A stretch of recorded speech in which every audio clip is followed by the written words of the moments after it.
What's up guys, WWE Stage Creator back in with another video. Today we'll be reviewing the Royal Rumble 2020. The Rated R Superstar Edge is back. What an awesome moment.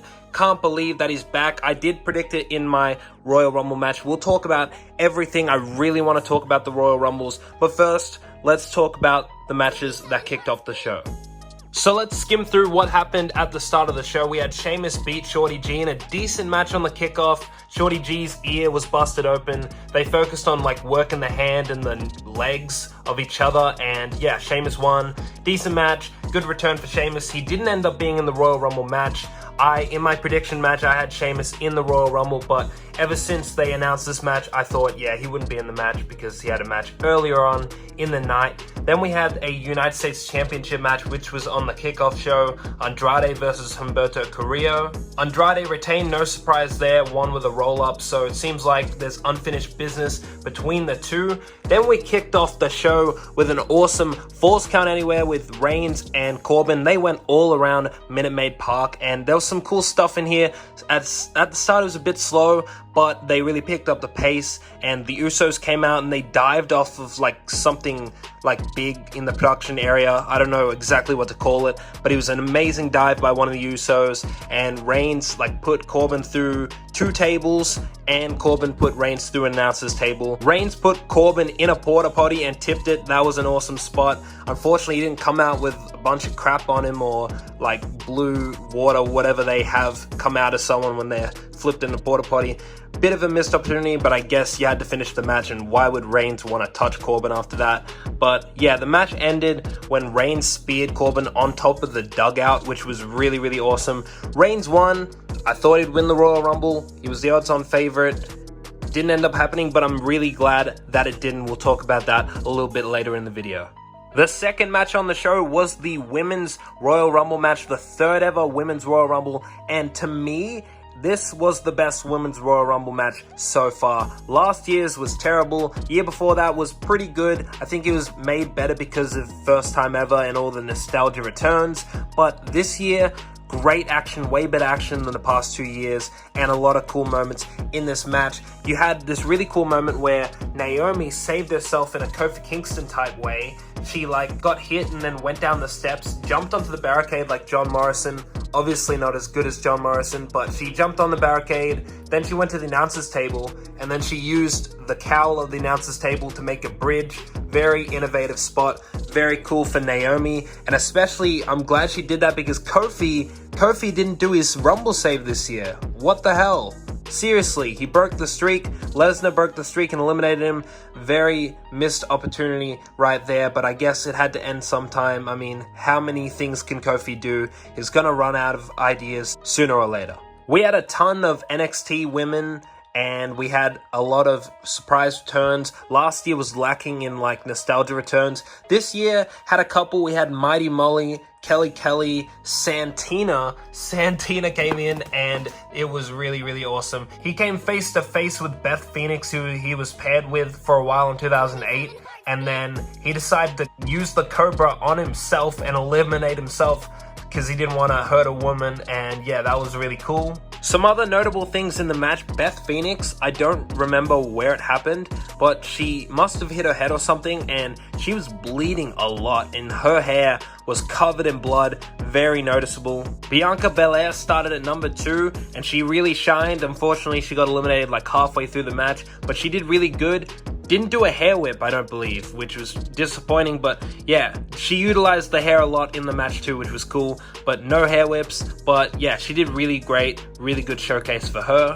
There was a moment in the match where Mandy got knocked off the apron, and Otis, from out of nowhere, he must have been under the ring, saved her, which was a really awesome moment. And Otis was supposed to be in the Royal Rumble match later on, didn't make the cut. We'll talk about that a little bit later in the video, but that was a good spot for Otis. If he wasn't going to be in the Men's Rumble, this was really nice, and I was really happy to see this moment in the match. Very, very memorable save. So going into this, everyone predicted either Shayna Baszler or Ronda Rousey, and I predicted Shayna Baszler. I thought yeah, she's the obvious winner. They set her up at Survivor Series, her Becky Lynch WrestleMania. I thought, yeah, she'd come number 30. She did, and yeah, people said Ronda Rousey, but like, if you're disappointed that Ronda Rousey didn't show up, that's not WWE's fault. That's your fault for your expectations. You know, don't get disappointed. Don't make up fantasies in your mind and then be disappointed when it doesn't happen. It's not WWE's fault. Ronda Rousey obviously doesn't want to come back right now. She's busy with her own stuff. Get on with it. Deal with it. It's not WWE's fault. It's your fault because of your expectations. And CM Punk. If you thought CM Punk was going to be in the Royal Rumble match and you were disappointed that he wasn't, that's your fault. Not WWE's fault. That's your fault. You built up that expectation in your mind. You knew it was unrealistic, but you built that up in your mind and you set yourself up for disappointment. So next time, do not do that. Just expect a good match, and you know, you can hope for stuff, but don't expect stuff. You're gonna get disappointed. But yeah, I thought for sure that Shayna Baszler was gonna win this match, and no, they went with Charlotte Flair. And if you took Ronda and Shayna out of the equation, I mean, Charlotte Flair obviously is the favorite to win. But I really thought that Shayna was going to win. I thought they would set that up, Shayna and Becky. I thought, yeah, Charlotte would win it at some point in her career, because obviously they're going to give that to her. She's like the most decorated woman in WWE history, but I didn't really think she would win this match here, but she did. Shayna Baszler got eliminated by Charlotte, and Charlotte wins. And it just leaves me wondering, what the hell are they going to do for Mania? Is it going to be Charlotte Bayley? Charlotte Becky? I mean, I don't really want to see that, but, you know, good for Charlotte. She was obviously going to win a Women's Royal Rumble. I bet you she's going to win it like 2 or 3 times in the future. So, yeah, it's whatever. I thought Shayna Baszler, maybe Shayna will still face Becky, but, you know, Charlotte wins. Then next we had Bayley versus Lacey Evans for the SmackDown Women's Championship. I was making lunch, didn't care about this match. I was tired after watching the Women's Royal Rumble. Bayley retained, and yeah, it's whatever. Who really cares? The SmackDown Women's division is really weak. I just don't care about Bayley as champion or Lacey Evans. I don't think she's really ready to be champion. Give the title to Sasha Banks, maybe things will change, but seriously, it really, really needs fixing.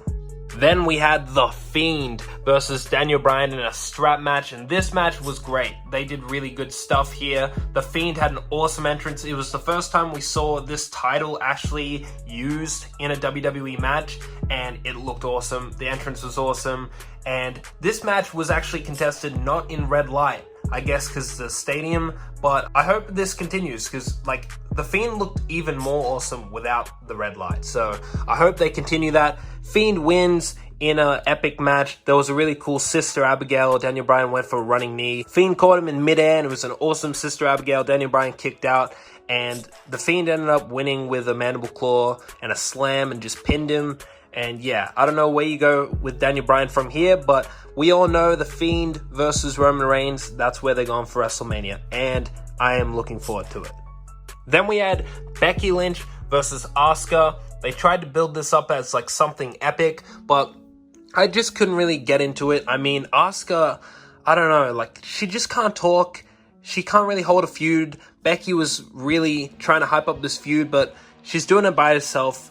You can't really make a great feud with one person leading the charge in that. So, yeah, I don't really like Asuka, this crazy Asian gimmick, whatever the hell they're doing with her. Like, man, if you can't speak English in WWE, like, take some lessons or something. Seriously. I don't know why these wrestlers don't do that more often. I get that they travel all the time, but seriously, that's what's holding her back. That's why she didn't beat Charlotte at WrestleMania 2 years ago. That's the same thing with Shinsuke Nakamura. The language thing holding her back. But this match was alright. I was very tired watching this match. I mean, they're not the best workers. Becky Lynch isn't really main event quality in-ring work, you know. At one point, there was a camera angle that showed her counting when they were going to do a move off the top rope, which is just takes you out of it. And yeah, Becky Lynch wins. It's whatever. We all expected that to happen. Then we get to the Men's Royal Rumble, which I have a lot to talk about. I made a prediction 30-man Royal Rumble action figure match showcased through action figures, and you can go check that out and see how I booked it and how I thought WWE would do it. And somebody there must have watched my video because there were a lot of similarities in that match, which we'll talk about. So Lesnar was number 1, and he picked them off one by one just as I suggested. Number 2 was Elias, and I predicted Elias number 3 in my match. I had Ali number 2 in my match against Lesnar, and he wasn't even in the match, which was really weird. But whatever, so Elias comes out, he's singing his song, Lesnar gets pissed, comes out, beats up Elias, ends up hitting him with the guitar. That's exactly what I did in my action figure match. And yeah, Lesnar started picking off people one by one. So the problem with this Royal Rumble going in was there was only 4 spots available, because they announced like 26 people. People thought 27 because R-Truth. I don't know what people were thinking with R-Truth. He's in it. He undeclared on TV. He's definitely not in it, and he wasn't in it. But seeing as some of the people in this match, R-Truth would have been way better. Like Sheldon and Cesaro as jobbers to get squashed by Lesnar, that would have been a better spot for R-Truth. But yeah, people were worried that there wouldn't be many surprises. And in the past, they have cut wrestlers from the Royal Rumble match that were announced, and they did a lot of that here. So they actually storyline-wise got these 2 out of the match, which they shouldn't have been in anyways, but storyline-wise, they got these 2 out of the match. That's fine. They didn't need to be in there. And they also got Heavy Machinery in there. They didn't need to be in this match, so I'm glad they weren't. Otis had his moment in the Women's Royal Rumble, so that's all fine and good. But we had some people in this match which were really weird replacements. So we had Gallows and Anderson, which really unexpected for them to be in the Royal Rumble. It would have been cool if you had Gallows and Anderson attack Heavy Machinery and take their numbers as a reason for them being in the match. That would have been cool, but the reason Gallows and Anderson were in the match was for Randy Orton and Edge, Team Rated RKO, to eliminate them. So yeah, that was fine, I guess. So we had Lesnar picking off everyone one by one. He eliminated Elias, then out comes Rowan. In my match, I had Rowan come out right after Elias as well and eliminated by Lesnar the same exact way. But in my match, I had like Elias look at the cage and do something with the cage. I felt that was a missed opportunity. WWE didn't do that, but you know, whatever. But still, like, really missed opportunity with the cage. Do something with it at least. And then we had Robert Roode come out. He got squashed. Then John Morrison fed to Lesnar. Like, what the hell? Seriously.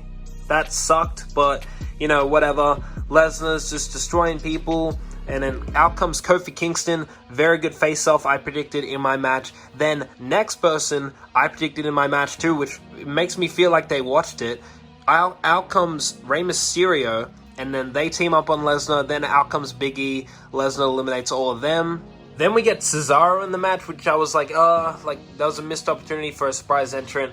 And then he gets eliminated, and then Shelton Benjamin of all people. Like, I would not have expected that. And yeah, he comes in, he's got some alliance with Lesnar, but then, oh no, he doesn't. Lesnar eliminates him.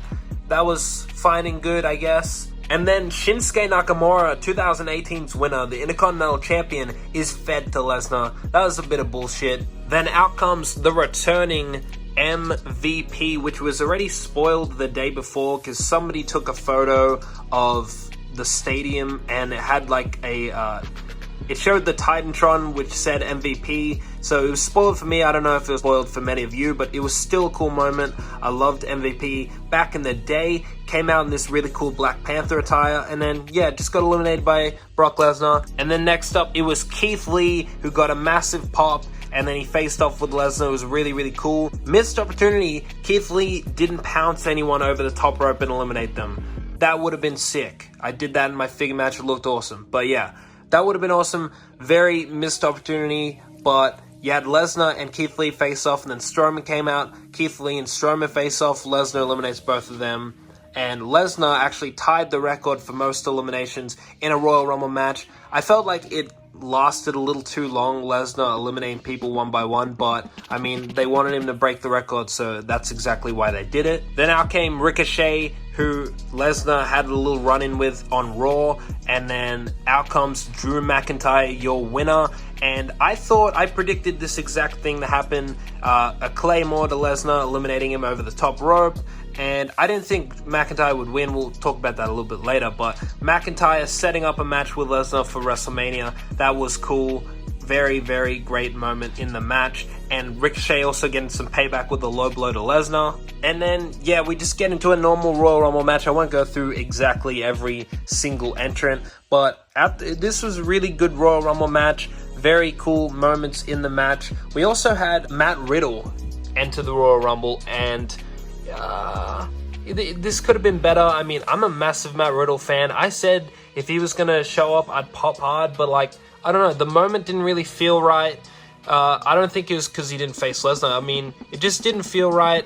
When he entered, he didn't do much, and then he gets eliminated by Baron Corbin. It's just like they've treated him like a joke, and I hope that's not like something that continues in the future with his character, but this should have been so much better than it was. I actually wanted to put Matt Riddle in my match, but I had to obey by who declared and who didn't, but apparently that doesn't even matter. WWE can just pull out anyone they want to. But the real biggest moment of this match came at number 21, and I predicted it. There was too many rumors to deny that this would happen. And ladies and gentlemen, Edge has returned, and this was awesome. He looked great. He had pyro and everything. Oh man, this was an awesome, awesome moment. I wonder what they're going to do with Edge. Is this a one-off? Like, I doubt it's a one-off. I think he's signed a contract. He's going to do stuff. I think he should have a feud with Seth Rollins. I thought they would set it up here, but they didn't. We'll see what happens. Maybe Randy Orton and Edge could go at it or something. I don't know.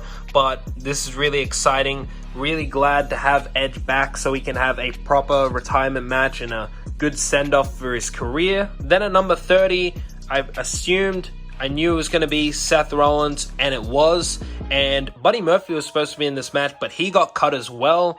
Because apparently it doesn't really matter if you declare for the Royal Rumble match, they're just going to cut you anyways. But it was the right decision. And basically Seth came out with AOP and Buddy Murphy, and great strategy, just ganging up on everyone, trying to eliminate everyone. And then eventually Aleister Black, Kevin Owens, and Samoa Joe all took out Buddy Murphy and AOP, and they went up the ramp. Seth Rollins was all alone, and yeah, basically Roman Reigns, Edge, Randy Orton, and Drew McIntyre all at the end with Seth Rollins. They teamed up on Rollins. Rollins went out, and then the final four: Orton, Edge, Reigns, Drew McIntyre. What a great final four. Edge eliminated Reigns, and then Reigns eliminated Edge, and then it came down to McIntyre and Reigns, and we all know how that turned out. McIntyre hits the Claymore on Reigns, and then Reigns is eliminated, and I was shocked. I thought Reigns had this in the bag. He was the betting odds favorite. I mean, I knew he was going to face The Fiend at WrestleMania, and I knew that Drew McIntyre would eliminate Brock Lesnar. I thought that would set up the match at WrestleMania, but they went even the step further and had him win this match here, and honestly, the moment felt right. This was the right thing to do, and I'm so glad that even if I got it wrong, I'm so glad that they did this. I'm so glad that Drew McIntyre won the Royal Rumble match. We are officially on the road to WrestleMania. Thank you guys so much for checking out this review. I hope you enjoyed the Royal Rumble. Go check out my Royal Rumble action figure match to see what I got right and just enjoy the match. Subscribe to this channel if you haven't already. Like this video. Comment down below all your thoughts about the Royal Rumble show. And I will see you guys on the next video.